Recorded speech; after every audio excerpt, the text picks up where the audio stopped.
This is another lesson of grammar. I'm going to make it as simple as possible for you. Did you watch the previous videos? We started from simple present tense, then we went to simple past tense, present perfect tense. This means that now you can speak correctly. Yes, by practicing, we all can speak correctly. Then, today, I'm going to do something interesting. Simple past and present perfect, we're going to compare them because in comparison, we learn the language better. When do we use simple past and when do we use present perfect? They're different. What is the difference? In the present perfect, we think about both past and present. What does it mean we think about past and present? Now, listen to this example. I have written to John. So now he knows about the problem. You see, I have written to John. Now he knows about a problem. It means that I wrote a letter to John in the past, but now he knows about a problem. I'm thinking about a present at the same time. So when we talk about something that happened in the past, at the same time, we are thinking about a present or the effect of what we did in the past in the present time, we use present perfect tense. Do you want another example? I have made a cake. Would you like some? You see? I have made a cake. Would you like some? So because I am asking you if you would like some cake, then I am using present perfect tense. Do you want another example to understand it even better than this? Now listen to the next example. Look, I've bought a new dress. Yes, when we say look, it means that we are thinking about the present time. So, I have bought a new dress. Do you want to make a few examples? Yes, you can pause the video and think about it and make your own example. Even you can type your example in the caption. Now, what about simple past? When we think only about the past, we use simple past tense. What does it mean? Now listen to the example. My grandfather wrote me a lot of letters. This is simple past tense, yeah? Then I'm not thinking about a present. Do you know why? Because my grandfather is dead now. So I'm just talking and thinking about what happened in the past. And it's finished. My grandfather wrote me a lot of letters in the past. Now he is dead and he is not writing a letter to me. So I am only thinking about the past. And what tense am I using in this situation? Simple past tense. Right. Do you want another good example? Yes, definitely. I made a cake for the children, but they didn't like it. I'm not thinking about a present because it finished in the past. Why? Because I made the cake in the past and they didn't like it in the past, and there is nothing to think about now. So I made a cake for the children, but they didn't like it. Another example. I bought a new dress for the party last Tuesday. Last Tuesday. So when we do something at a specific time in the past, it's simple past because it's done and we're not thinking about it at the moment. Now, I'm sure that you know the main difference between simple past tense and present perfect tense, and you know how to make these structures. Now we can do some exercises together. Look. Now look at the first picture. What do you see in the picture? Something has happened. What is that? When we say something has happened, it means that we are thinking about the present. And what is that? The window. Yes, what has happened to the window? Yes, someone has broken the window. Someone has broken the window.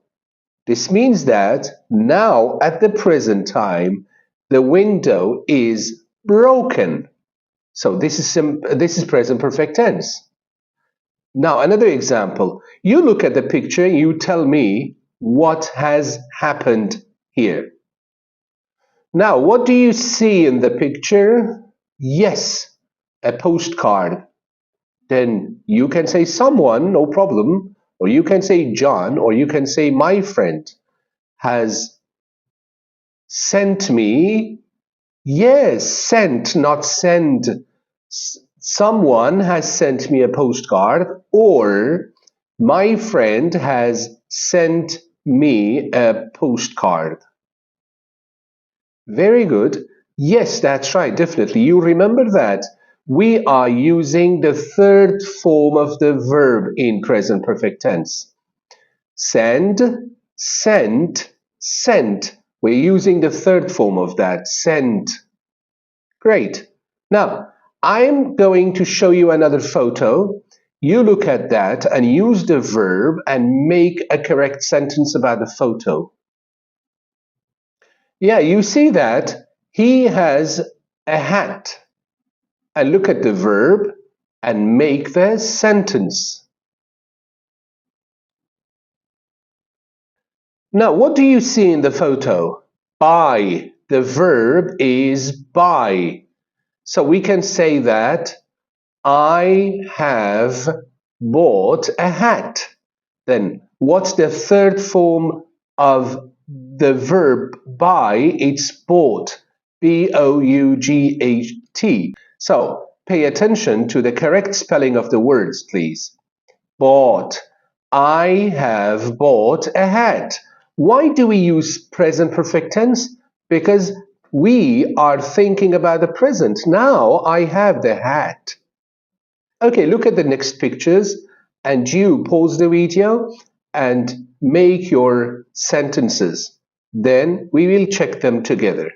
In the second photo, you can see that she has cut her finger. So you can say, I have cut my finger. Then cut, the third form of that is also cut. These are irregular verbs. If you remember, we talked about irregular verbs and we said that in English, there is a list of irregular verbs that we need to memorize, like, for example, buy, bought, bought. Send, sent, sent. Cut, cut, cut. But there are some other verbs which are regular and we just add ed or d to them. For example, when we say play, then the past and the third form of that is played. Very simple, right? Now, look at the third picture. What do you see in the third picture? What's happening? Or what has happened? The rain has stopped. Right, exactly, yes, the rain has stopped. Then what is the relation to the present time? Now there is no rain, so we are thinking about a present. The rain has stopped. I want to show you another photo, three more pictures, and you have got the verbs, and you can write your own sentences. Good. Look. We'll see in the first one we've got eat, then we've got sell, then we've got give. Now, you use these verbs and make sentences. Somebody is full. You can see someone in the picture who is full and he has eaten a lot. So he can say that I have eaten a lot. Eat, ate, eaten. And the other one is sell. He has a lot of money now at the present, so he's thinking about a present, and he has sold his car, or I have sold my car.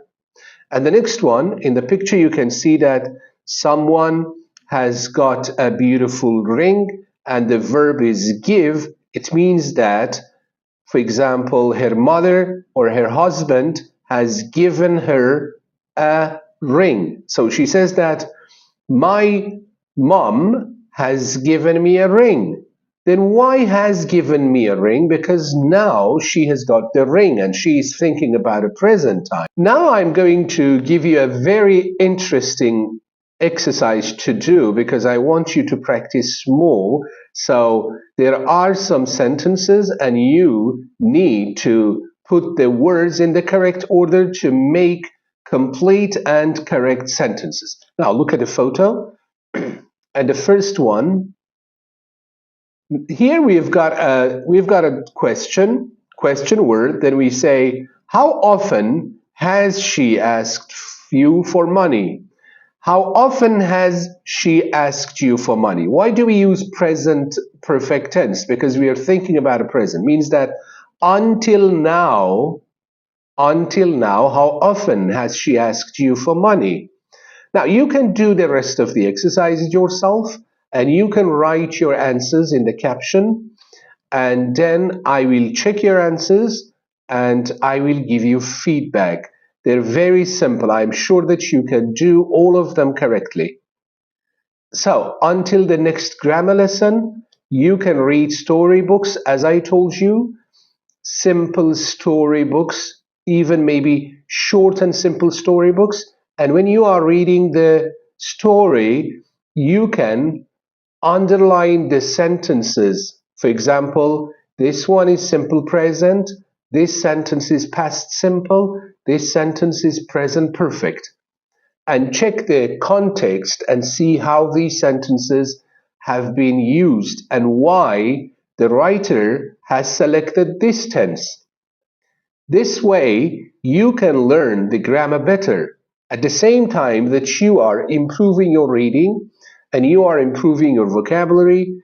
Then you can see the structures in the context and learn them better. This is a very interesting and useful strategy for you. I'm sure that you will speak correctly very soon. Goodbye.